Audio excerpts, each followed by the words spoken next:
In this module, we'll be talking about the impact of the environment on management. The recent global pandemic may serve as a wake-up call for many organisations. The pandemic has left many organisations in a crisis as they have been unable to adapt to the necessary changes in their environment. Many businesses have closed down or become bankrupt due to the inability to move their services or products into the post-COVID-19 world. The environment surprises many managers and leaves them unable to adapt to not only crisis, but also new competition, shifting consumer interests, or new technologies. Many managers focus purely on the internal environment of an organisation, such as leading, motivating, and controlling employees. This is a closed systems view. Although important aspects, they are not the only factors that managers must monitor and respond to. Instead, managers must adopt an open systems view. The events that often have the greatest impact on an organisation typically originate in the external environment. Corporate culture is also shaped by the external environment and is an important part of the context within which managers do their jobs. There are two kinds of external factors that influence organisations. These relate to either the task environment or to the general environment. The task environment is close to the organisation and includes the sectors that conduct day-to-day transactions with the organisation and directly influence its basic operations and performance. The general environment affects organisations indirectly. Changes in federal regulations or an economic recession are a part of an organisation's general environment. The organisation also has an internal environment, which includes the elements within the organisation's boundaries.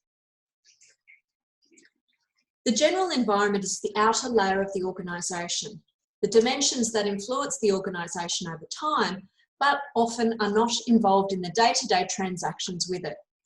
The dimensions of the general environment include international, technological, socio-cultural, economic, legal, political, and the natural. In his book, The World is Flat, Thomas Friedman challenges managers to view global markets as a level playing field whose geographical divisions are irrelevant. A flat world, Friedman argues, creates opportunities for companies to expand into global markets and build a global supply chain. As managers plan for expansion into global markets, they have to consider the international dimension of the external environment, which includes events originating in foreign countries, as well as new opportunities for domestic companies in other countries.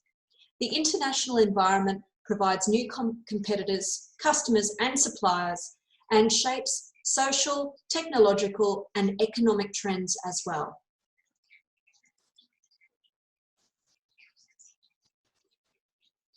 The task environment are the sectors that have a direct working relationship with an organisation.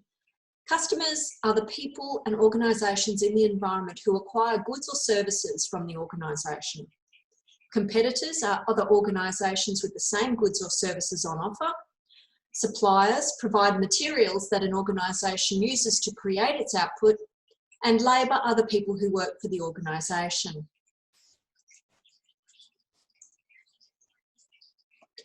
Understanding the organisation-environment relationship is important because the environment creates uncertainty, which forces managers to respond by designing change or adapting to external influences. Uncertainty is a product of the number of influencing factors in the environment, as well as the rate of change in the factors of the environment. Uncertainty means that managers do not have sufficient information about environmental factors to understand and predict environmental needs and changes. When an organisation experiences a rapid change in the influencing factors, they experience high uncertainty, often forcing organisations to change or move in unexpected directions. Managers must be continually scanning the business horizon for both subtle and dramatic environmental changes, known as strategic issues. Managers must assess whether issues are going to need a strategic response. Strategic issues are those events or forces, either inside or outside an organisation, that are likely to alter the organisation's ability to achieve its objectives. The first way that organisations deal with uncertainty is to adapt. There are 5 key ways to adapt. The first is to develop boundary-spanning roles. Boundary-spanning roles perform 2 functions. They detect and process information about changes in the environment, and they represent the organisation's interests to the external environment. Marketing and purchasing are 2 examples of a boundary or boundary-spanning roles. Forecasting and planning. Well, forecasting is an effort to spot trends that enable managers to predict future events. Forecasting techniques range from quantitative economic models of business activity to reviewing social media commentary. Planning then ensures that appropriate steps are made to reach goals despite possible future events. Conducting research or research and intelligence activities.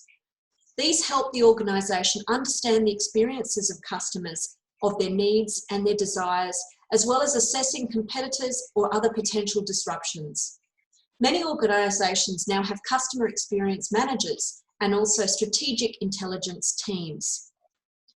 Inter-organisational partnerships, such as corporate alliances, which are a way of turning competitors into partners who collaborate effectively. Managers in partnering organisations shift from adversarial orientation to cooperative and supportive positions. Finally, mergers and joint ventures. These are a major factor in an organisation's external environment. A merger occurs when 2 or more organisations combine to become one. A joint venture involves a strategic alliance or program by 2 or more organisations. This typically occurs when a project is too complex, expensive, or uncertain for one firm to do alone. The other major strategy for handling environmental uncertainty is to reach out and change those elements causing the problems. Widely used techniques for changing the environment include advertising and public relations, political activity, and trade associations.